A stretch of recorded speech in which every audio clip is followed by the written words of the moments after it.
Yeah, hi. Good afternoon, everybody, and we welcome you to our monthly webinar. Let's kickstart with the portfolio performance. Yeah. So if you look at Ambit Coffee Can, the fund has been doing very well since the last 3 month, 1 month, 6 month, 1 year. In fact, if you look at 2 years as well, the fund has seen a significant comeback. For the month, the return was a negative 2.2. However, it still generated an alpha of about 50 basis point versus the index. The key top performers were Eternal, which is Zomato, followed by ICICI Bank and Ultratech. The key draggers were KFin, Trent, and TCS. Moving on to Good and Clean. So the 1 month performance was negative 3.7 versus index of about 2.7. In terms of the top performers of the fund were Ajanta Pharma, Blue Star IGI, and the draggers were Trent, Chola, and Axis Bank. In terms of emerging giants, if you look at the fund, which was struggling a bit, has now started to make a good comeback. So if you look at the 1 month, 3 month performance, it has been fairly strong. So on a 3 month basis, the fund has returned about 15%. In the last month as well, the drawdown was just about 1.2, whereas in small cap, the drawdown was almost 3.6. The key top performers were Moltec, Green Panel, Prudent, and amongst the draggers were Tips, Home First, and Arvind. Moving on to 10x, so the 3 month performance has been fairly strong with a return of about 7.1 versus 4.4 benchmark. For the month, it has also generated an alpha with a negative 2.4 versus a negative 2.7 for the benchmark.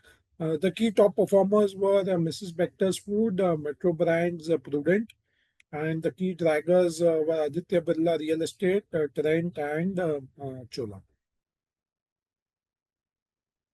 Coming to micro marvels, it's been a good month as far as the July month is concerned. So the return was about 4.3. The 3 month return is at about 18 odd percent versus a small cap of about 11.8 and 4.4 for BSE 500. The key top performers were Everready, Tejo Engineering, and Entero. And the key draggers were Sunstar, Teamlease, and Rajratan Global Wire.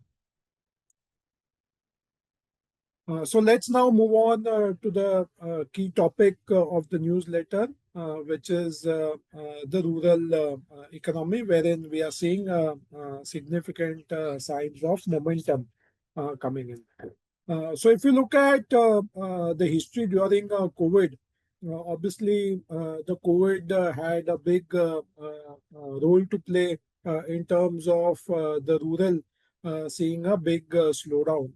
So obviously what happened during COVID was that there was a significant impact in terms of the pocket or the earnings of the common man, given that there was large scale unemployment during that period. And obviously that impacted the Aam Aadmi. If we look at a few of the charts, clearly you can see that there was a significant sort of erosion in terms of the consumer confidence during this period. Also, to sort of lead to some more pain, the rural inflation actually spiked up to about 7.5% during the COVID period. And that further dented the Aam Aadmi's wallet.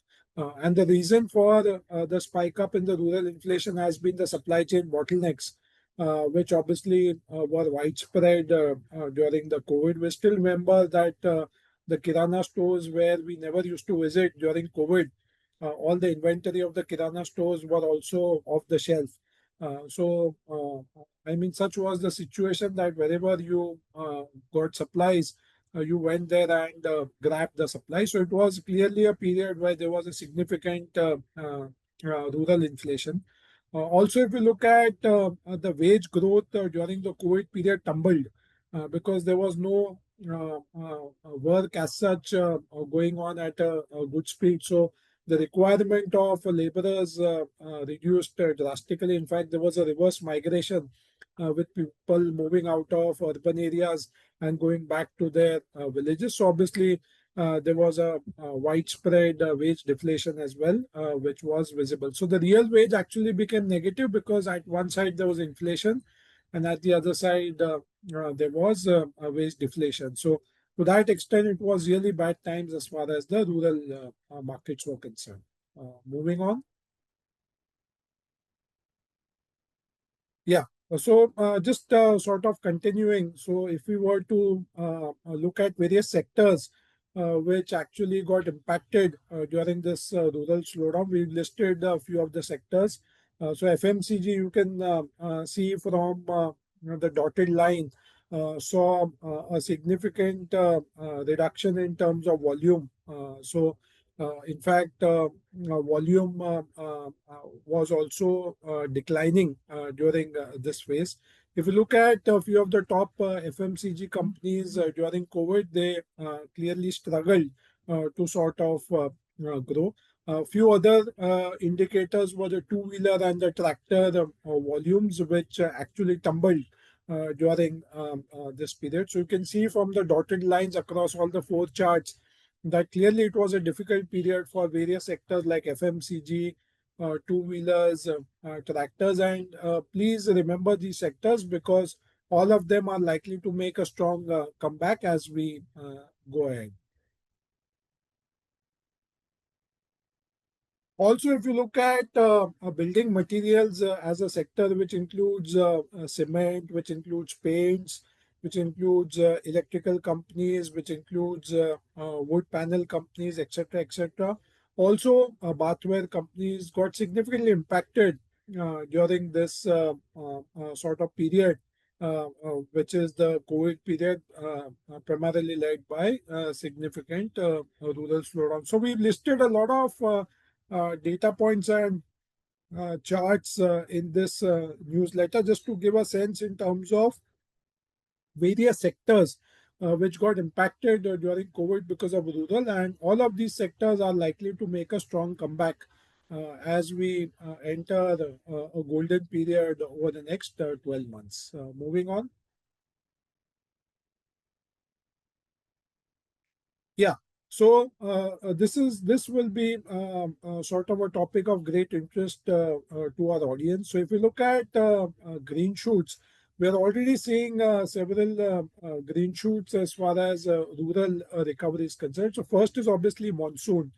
We are based out of Mumbai, and it's actually pouring down in Mumbai since the last 3-4 days. Not only that, since the last 2 months, monsoons have been very kind throughout the country. The spread pan India has been very generous, and clearly this augurs well as far as the rural is concerned because till date, India as an economy depends a lot in terms of agriculture. In fact, in terms of employment, agriculture continues to remain one of the most dominating sectors. So it's a great time for the agricultural sector and the farmers in particular to be given that monsoons this year have been very generous.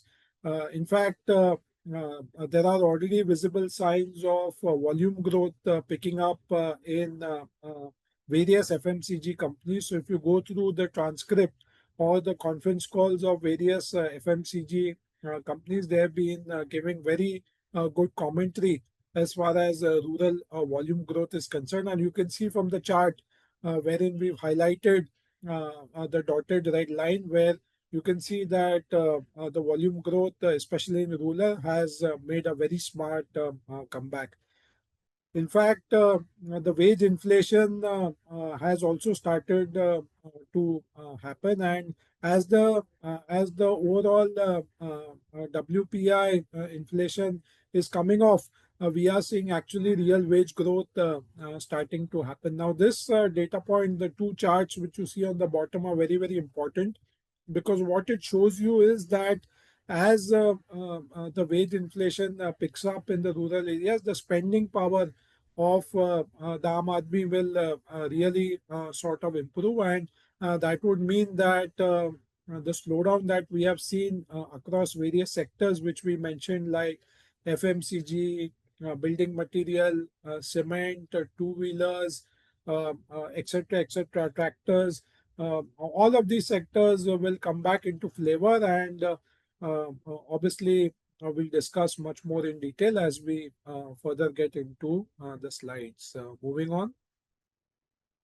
This is what I was referring to in terms of inflation. So if you look at inflation across various commodities, and here we've listed several commodities for you, like wheat, palm oil, barley, coffee prices, India WPI sort of chart. So all of the charts look very, very favorable as far as inflationary concerns are concerned. So going forward, we don't believe that inflation is likely to be a concern. In fact, as we speak, the crude is also trading at very reasonable levels. Last 1 year was a year where there were several wars, and as a result of which there was fears that crude will touch $100 per barrel. But now, obviously, several countries are trying to work on peace negotiations, and resultantly, if you look at the crude price, they are sitting very favorably in between 60 to $65 per barrel, which is a very good sign as far as India is concerned, given that we have a large import bill of crude. And as crude also remains fairly benign, the inflation going forward, supported by several commodity price corrections as well, is likely to be extremely favorable. Moving on. So clearly, all of this is, as we spoke earlier, that we are seeing FMCG companies report good volume growth.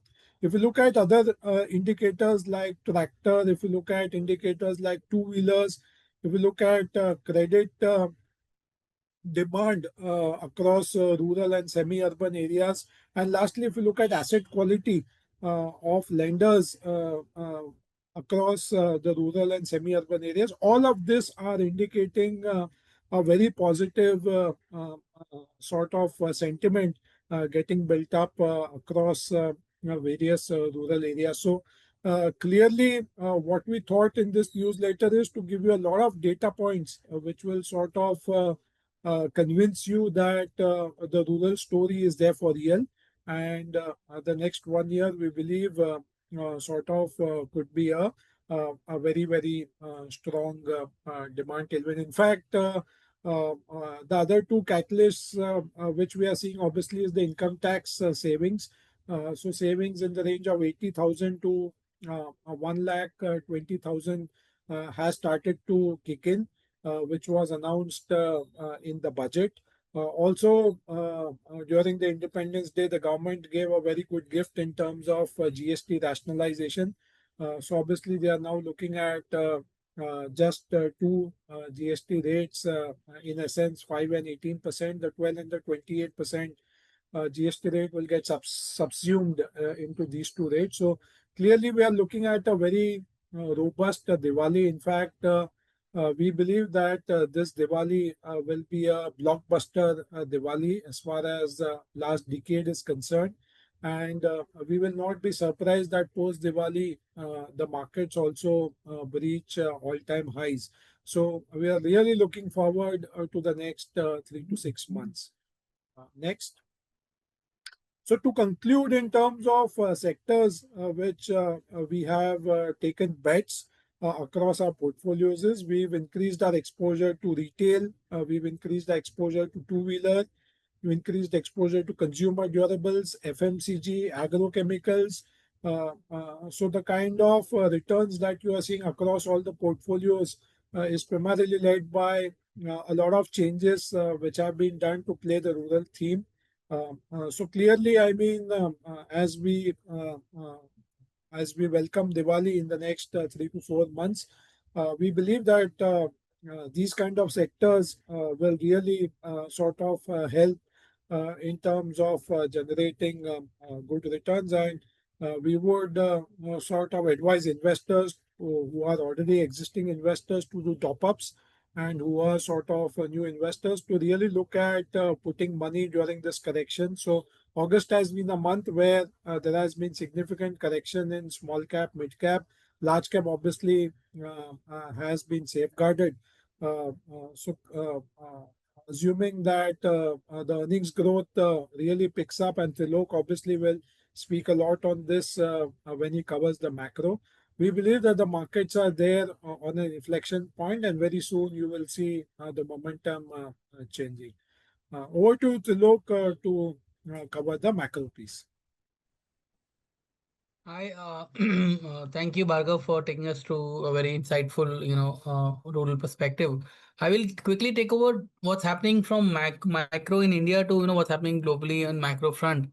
I think so. One of the most important point or topic of discussion has been what is the tariff that India is going to pay for the US exports. Uh, Obviously, everybody was expecting on 3rd of August, the clarity to emerge. However, US president being US president, they obviously threw a surprise back to us saying that we will impose a 25% additional tariff on the Indian imports to United States.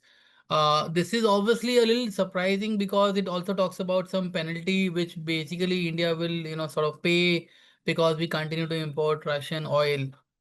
In our understanding, obviously, so as we speak, it's 25 plus 25%. But our strong understanding is that this particular tariff may not even come at 25%, forget 50% for that matter. Also, our strong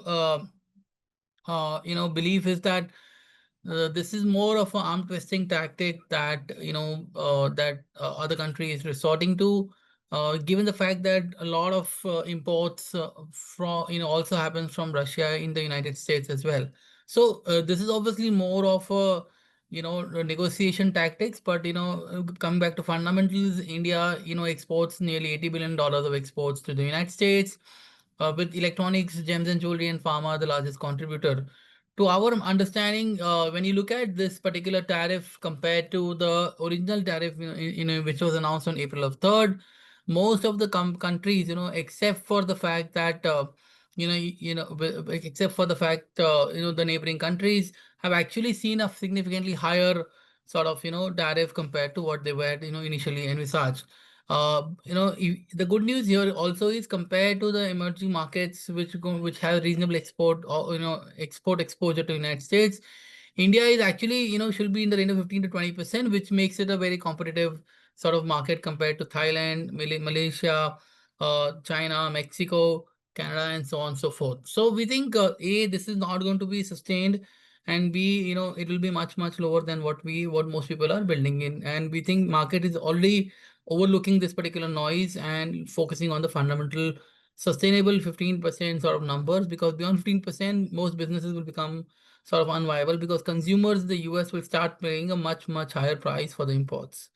From moving from tariff to what are the sectoral impacts, I think as I mentioned, this is the base case of 15 to 20% and not 50%. We think textiles, pharmaceuticals, chemicals, and logistics and auto ancillaries. These five are the major, major sort of beneficiaries or sort of exposure to the United States. We don't think meaningful impact is will be witnessed in either of of the sectors unless the numbers is beyond 15%, and that is a strong belief. It's the base case number that we are running with.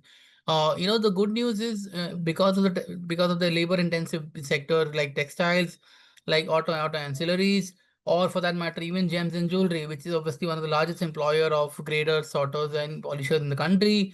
our understanding is this particular product, this particular industry will actually get a fillip because competitiveness of the Indian markets actually goes up compared to other markets. Also, the recent currency sort of depreciation adds up to the competitiveness of the Indian exporters from the subcontinent.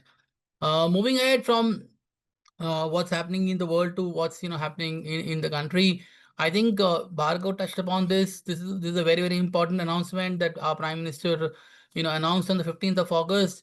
Obviously, the details are yet to be out, but the broader implications are broader announcement is fairly simple. Rationalization of GST from five buckets to two, sorry, from four buckets to two. And essentially, we think there will be. I mean, as we all know, there will be only two buckets that will 5% and 18%, and there will be a third bucket will be 40%, which will be a sin good tax that we think will be happening. Moreover, if you look at 75% of the GST collection is an 18% bracket, which we think will be unchanged, and most of the 28% category bracket will actually subsume to 18%, and 12% will obviously move up to will completely go away and it will move to 5%. So I think the good news here is it's a mega consumption boost. Indirectly, it's a 1 lakh 20,000 sort of boost to the economy. Let's not even forget the snowballing effect of the 1.2 lakh crore. This is a one-time exchequer for revenue foregone, but there will be ripple effect of consumption, money exchanging from one particular sort of segment to another, and also it adds up to a mega sort of consumption boost that Bhargav was alluding to, which will happen in the Diwali market in the Diwali season. The good news here also is, the impact for the center is less than 20 basis point from a GDP. So fiscal deficit is not going off the higher of the completely haywire. Importantly, inflation could actually also moderate further because we like to believe that most of the tax cut will actually be passed on to the consumers in form of lower pricing or better deals.